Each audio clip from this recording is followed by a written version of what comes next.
RCN. Le son de la différence.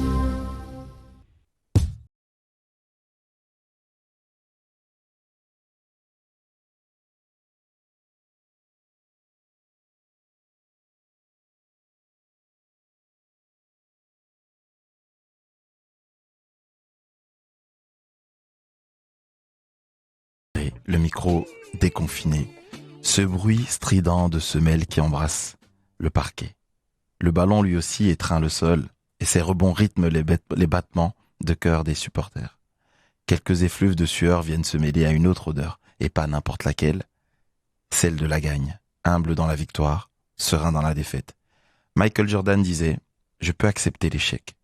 Tout le monde peut échouer, mais je n'accepterai jamais de ne pas avoir essayé. » Nicolas Guérin, qu'est-ce que tu n'acceptes pas pendant un match de basket ? Tout d'abord, bonjour Lionel. Bonjour. Et bonjour à tous les auditeurs et à toutes les auditrices.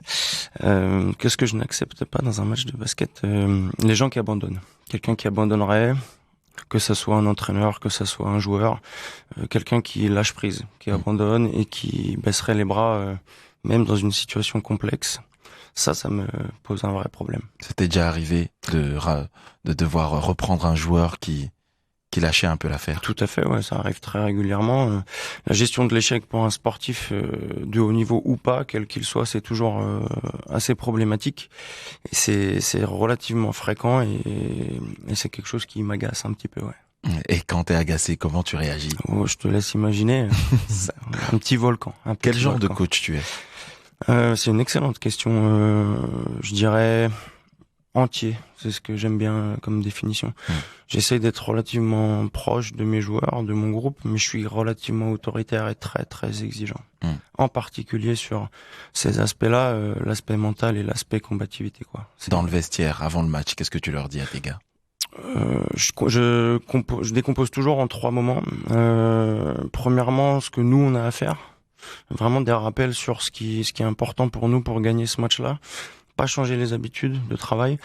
Deuxièmement, l'adversaire. Toujours un petit rappel, les clés du match en fait, en étant le plus simple possible. Notre boulot, c'est de simplifier les choses. Et dans un dernier temps, j'essaie de faire appel effectivement aux hommes, aux tripes, aux qualités de chacun pour rentrer dans le match de la meilleure des manières. Et justement, comment on motive une équipe ? Comment on motive ces gars dans le vestiaire ? Est-ce que tu cries ? Est-ce que tu es plutôt le coach serein ? Alors non, je ne suis pas malheureusement ou heureusement, je ne sais pas le coach serein.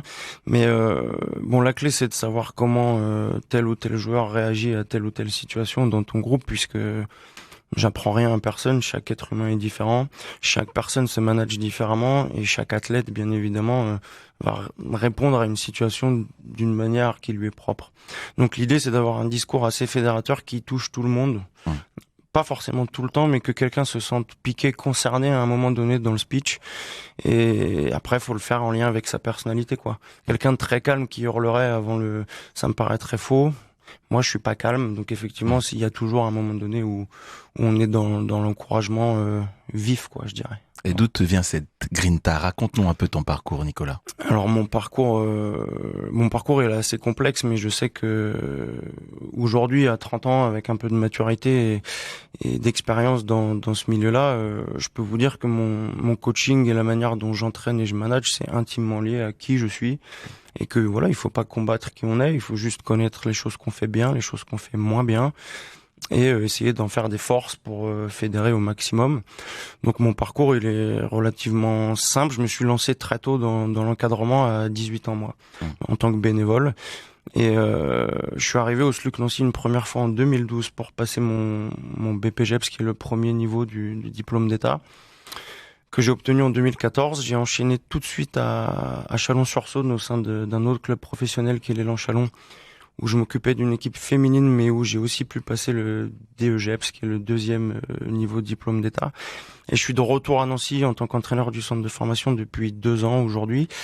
Et je viens de valider mon diplôme d'entraîneur professionnel, donc qui est le dernier degré dans l'encadrement. Donc mon parcours, il est finalement assez linéaire et toujours vers le haut pour l'instant.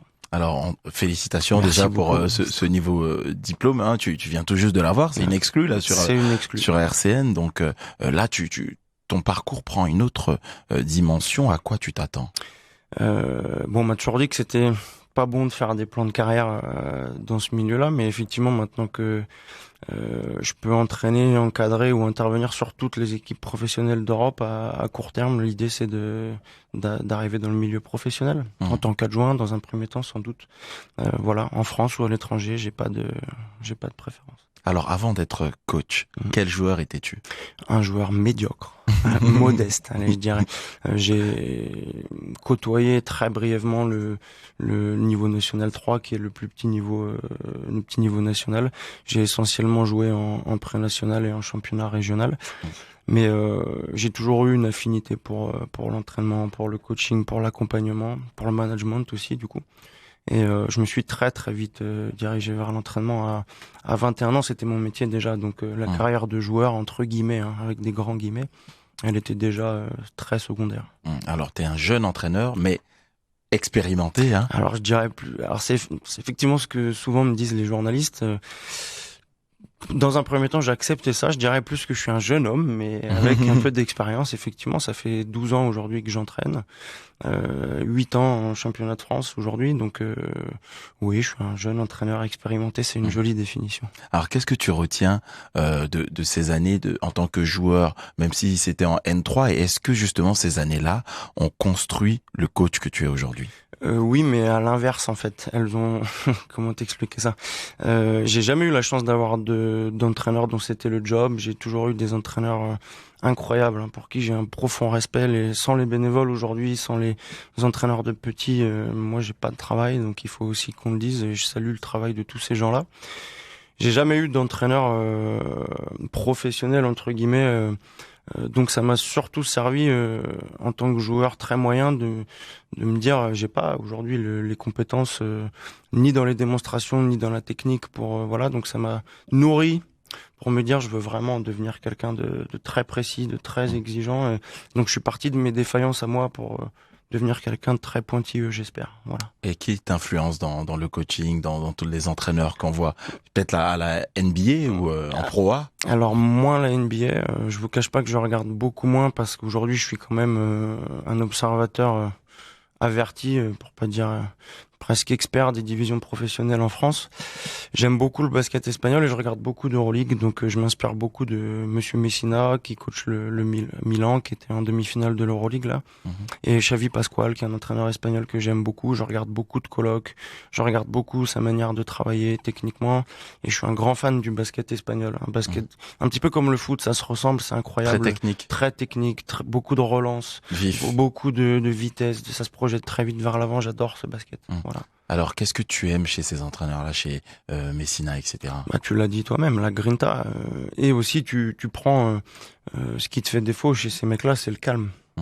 Là où moi, aujourd'hui, je peux parfois encore exploser peut-être un peu trop tôt et avoir du mal à me recentrer sur le match ou sur l'instant présent. Ces gens-là sont d'un calme et d'une sagesse absolue. Ils ont 2 fois mon âge aussi, mais je m'inspire beaucoup de ça, de le fait de l'anticipation, le calme qu'ils dégagent et la capacité qu'ils ont à faire passer un message sans monter dans les tours, quoi. Alors, un ancien joueur qui est devenu coach et qui fait passer des messages sans monter dans les tours, c'est Michael Jordan. Ouais. Et Burna Boy lui a rendu hommage dans un morceau qui s'appelle 23, qu'on écoute tout de suite sur RCN 90.7. Le micro déconfiné avec Lionel sur RCN. Et on est sur RCN 90.7. On vient d'écouter le morceau de Burna Boy, 23, un hommage à Michael Jordan. Donc je rappelle qu'on est en direct avec Nicolas Guérin, qui est coach au centre de formation du SLUC Nancy. Alors Nico, que penses-tu de Michael Jordan? Ça serait mentir et ça serait faire offense à tous les fans de basket de dire que j'aime pas ce monsieur ou que ce monsieur a pas du tout influencé sur notre jeu. C'est Dieu dans le milieu, voilà. Tout simplement. Exactement. Après, moi, j'ai pas eu la chance de grandir avec lui. Je suis un petit peu trop jeune. J'ai eu son disciple le plus fidèle. J'ai grandi avec Kobe Bryant et j'ai retrouvé beaucoup de Michael Jordan chez lui. Donc, j'ai eu ma dose aussi. Alors, pour les jeunes que tu entraînes, est-ce que tu leur montres justement ces figures-là, parce que tant dans le jeu que dans l'état d'esprit, ça doit être vraiment des modèles. Comment tu transmets ces valeurs-là qu'ils ont léguées aux jeunes que tu as aujourd'hui? c'est très délicat d'utiliser comme levier cet instinct de tueur que ces mecs pouvaient avoir, qui à mon avis est aussi lié à leur parcours et à leur éducation. Et moi je suis pas là pour juger ou pour changer les gens. Par contre, ce qu'on essaye de faire, c'est de développer très rapidement de l'autonomie. Et parce que ces mecs-là, c'était des bourreaux de travail, une éthique de travail que les gens ne maîtrisent pas, quoi. Il y en a 2-3 par sport, des Wilkinson au rugby. Voilà, j'ai pas d'exemple dans le foot. Excusez-moi, je suis pas expert. Cristiano Ronaldo, exactement. Gros travailleur.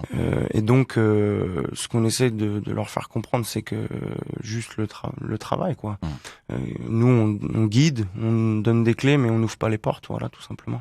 Justement, est-ce que les résultats, les comportements des pros influencent les jeunes du centre de formation? Alors, leurs résultats, oui, mais sans qu'ils y soient pour quoi que ce soit, dans le sens où la relégation en Pro B, il y a quelques années, nous a privé du championnat espoir Jeep Elite, qui est quand même aujourd'hui la vitrine la plus intéressante, où il y a un peu de médiatisation pour un moins de 21, j'ose dire. Il y a une réforme qui a lieu là cette année qui fait que le championnat espoir Pro B renaît de ses cendres l'année prochaine, ce qui est très intéressant. Ça permettra à nous aussi, les clubs de deuxième division, d'être dans le giron de la Ligue nationale de basket. Et très positivement, les résultats des pros nous offrent une vraie vitrine pour les jeunes, puisqu'aujourd'hui on a quand même quatre joueurs professionnels du SLUC Nancy qui sont issus du centre de formation, et ça, je pense qu'on peut en être très très fier, quoi. Et justement, le SLUC est reconnu comme l'un des meilleurs centres de formation de France. Ouais. Aujourd'hui, les jeunes entre 16 et 21 ans se bousculent. Comment on fait quand on a du talent, qu'on a envie de jouer pour rentrer au centre de formation du SLUC? Alors là, je peux me permettre d'inclure tous mes collègues de tous les centres de formation de France, puisque malheureusement, chaque centre de formation fonctionne d'une manière qui lui est propre, et ça va être très empirique, quoi. Il y a un coach, deux coachs qui vont apprécier quelque chose chez un joueur. Bon, après, on va pas se mentir, les stars, tout le monde les voit et tout le monde les veut. Le parcours de performance fédérale démarre relativement tôt. À partir de 13 ans, vous êtes supposé être sur les radars avec les sélections régionales, les pôles espoirs. Donc, on a une facilité d'accès aux informations et à rencontrer ces joueurs-là. Après, ce qui est difficile, c'est de récupérer les gamins qui sont passés entre les gouttes, qui sont pas sur les radars, et c'est souvent ces joueurs-là qui deviennent des très très bons joueurs, ceux qui arrivent sur le tard ou ceux qui sont pas dans le cursus de performance fédérale depuis l'âge de 13 ans, quoi. Et justement, comment, en tant que coach, remarquer qu'est-ce qui te tape à l'œil chez un joueur qui peut avoir un potentiel futur? Alors nous, on a essayé de mettre des mots avec Pierre, mon collègue qui s'occupe des espoirs. Pierre Verdière. Pierre Verdière, ouais, le responsable du centre de formation, qui est là depuis 20 ans et que normalement on présente plus 5 fois champion de France et un nombre incalculable de joueurs professionnels formés. Pierre et moi, on s'est mis d'accord sur le talent. Comment on définit le talent? Ça, on le recherche, et après c'est la capacité de travail, ni plus ni moins. Et bien évidemment, pour terminer, j'espère, pour ne pas doucher tous les espoirs de jeunes qui pourraient nous écouter, le scolaire est très très important. C'est vrai que le SLUC y accorde une attention particulière. La plupart des jeunes, donc on rappelle que le SLUC ici au Centre Gentil est sur le plateau du Haut-du-Lièvre. Les jeunes sont scolarisés parfois au Georges de la Tour ou au lycée Coubertin aussi. C'est exact. Donc il y a des horaires aménagés, bien sûr, pour les jeunes qui comptent faire des études et en même temps mener à bien une pré-carrière de basketteur. Comment ça se passe, cet accompagnement pour toi? Alors c'est assez simple, mais quelque part c'est très riche. Les aménagements horaires sont offerts dès lors que les joueurs sont des sportifs de haut niveau. Et vu que nous, on est un club labellisé centre de formation professionnel, tous les joueurs ont des conventions de formation, ce qui fait d'eux des joueurs de haut niveau sur les listes ministérielles. Donc, aménagement horaire plusieurs fois dans la matinée, en semaine, quand c'est possible. Et fin des cours à 16h pour tout le monde, quoi qu'il arrive, pour qu'on puisse s'entraîner relativement tôt. Nous, on y attache une vraie importance, et j'insiste là-dessus. 100% des joueurs ont le bac. C'est ça. C'est un chiffre incroyable. 20 ans. Depuis 2006 au moins, 100% des jeunes qui sont passés au centre du SLUC ont eu le bac. 100%. On s'y attarde, on y attache une attention toute particulière. Ça nous arrive de sanctionner dans le sportif quand il y a des défaillances scolaires. Faut pas se mentir non plus, la discipline fait que vous êtes renvoyé du lycée, bien évidemment vous serez renvoyé du centre de formation puisqu'il y a des conventions qui nous unissent. Et voilà. Après, il y a aussi l'aspect légal. On n'a pas le droit d'intégrer un joueur et de lui offrir un statut sportif de haut niveau s'il n'est pas scolarisé. Donc voilà. Nous, on a des soutiens de mathématiques, des soutiens de français, des cours du soir, études surveillées. Donc on met vraiment le paquet, quoi. Alors un joueur, en tout cas un artiste qui est pas passé par des centres de formation et qui a décidé sur le tard, à plus de 30 ans, de devenir basketteur professionnel en Ouganda, c'est le rappeur J. Cole, qu'on va écouter tout de suite sur RCN 90.7 avec un titre qui s'appelle Motivate. Jusqu'à 12h30, le micro déconfiné avec Lionel sur RCN. Et on est sur RCN 90.7 avec Nicolas Guérin, coach au centre de formation du SLUC Nancy Basket. Et on vient d'écouter le morceau de J. Cole, qui déjà a arrêté sa carrière de basketteur au bout de 3 matchs. Il est rentré pour, entre guillemets, des raisons familiales. Son morceau s'appelait Motivate. Qu'est-ce qui te motive, toi, dans le basket, Nico? Finalement, c'est un mélange de ce qu'on disait tout à l'heure. Premièrement, je suis un vrai passionné qui a recherché un niveau d'expertise, etc. Pour pouvoir devenir quelqu'un de meilleur et pour devenir un bon entraîneur. C'est quelque chose qui m'a toujours un petit peu animé. Après, c'est la compétition. Moi, je suis un malade. Tu me sors une table de ping-pong en vacances. J'ai envie de gagner. C'est la compétition. C'est l'adrénaline des matchs, la préparation, tout en fait, le stress, la préparation et puis l'humilité que ça demande de finalement quand tu lâches les joueurs et que tu maîtrises plus rien, faut qu'on soit très humble. C'est les joueurs, les vrais artistes et ceux qui ont le ballon dans les mains. Donc c'est qui me motivait, c'est ça, c'est la compétition et le fait d'avoir la chance d'accompagner des gens et de me sentir utile dans le développement ou l'accompagnement de sportifs de haut niveau. C'est ce qui te plaît le plus dans ce métier, l'accompagnement? Clairement. Je me vois vraiment comme j'espère, en tout cas, j'essaye d'être un guide et de me dire que j'ai participé au développement ou à la carrière d'un joueur. C'est quelque chose que je trouve assez valorisant et vraiment ça me plaît beaucoup. Et c'est quoi le plus dur aujourd'hui dans ce métier d'entraîneur? Le plus dur, c'est la précarité du milieu. C'est la réalité dans tous les sports, mais il y a certains sports où, pour pas les citer, le football, où quelque part un licenciement te met pas toujours dans de mauvaises postures puisque les sommes sont démesurées par rapport à ce que nous on a. La précarité du métier, pour y arriver, c'est très dur. Déjà, c'est un vrai parcours du combattant. Pour y rester, c'est encore plus complexe. Et puis pour évoluer également, c'est impossible sans voyager, sans bouger. Il faut prendre des risques, il faut assumer beaucoup de pression et de critiques très souvent infondées. Donc c'est la précarité. Je connais pas un coach qui n'y laisse pas un bout de sa santé à un moment donné. Il faut se prémunir face aux critiques médiatiques, notamment. Tout à fait. Et aujourd'hui, on est de plus en plus nombreux à se faire former dans cet aspect management, connaissance de soi et lâcher prise, ni plus ni moins, parce que sinon, on dormait pas la nuit, quoi. Et comment s'est passée cette saison si particulière pour ton équipe? Alors, dans un premier temps, je vais quand même remettre le curseur sur ce que tout le monde a vécu. Nous avons fait partie des privilégiés. Puisqu'en tant que sportif de haut niveau, on a réussi à maintenir l'entraînement tous les jours, 2 fois par jour. On s'est adapté au niveau du rythme scolaire avec le distanciel, etc. Le club a fait des gros efforts pour permettre aux gamins de jongler sur les 2 tableaux de la meilleure des manières.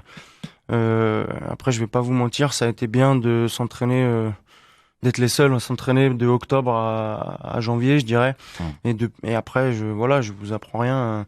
Un musicien qui joue dans une salle vide, un boulanger qui peut pas vendre son pain, etc., etc. On peut faire un paquet de métaphores.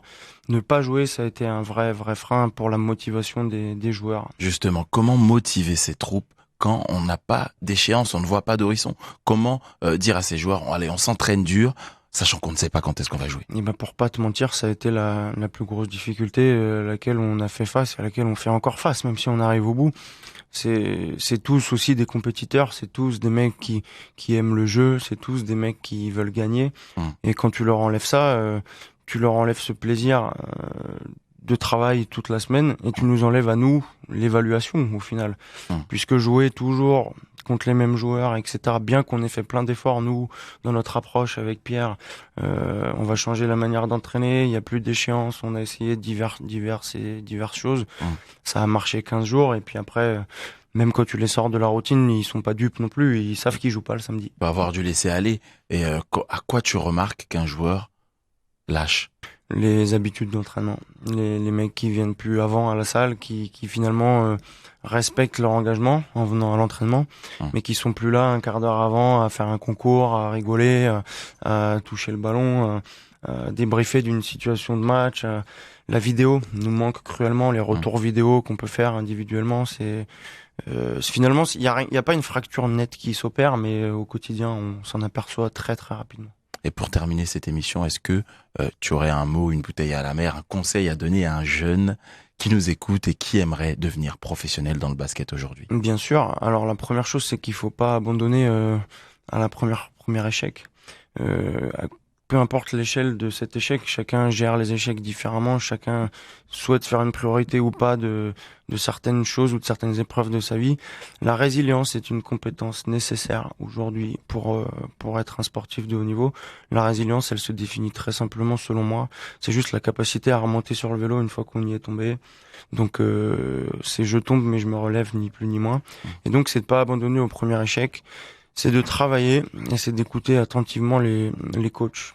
Parfois mettre une barrière avec tout l'écosystème qu'il peut y avoir autour de vous, les parents, les amis, à plus haut niveau les agents.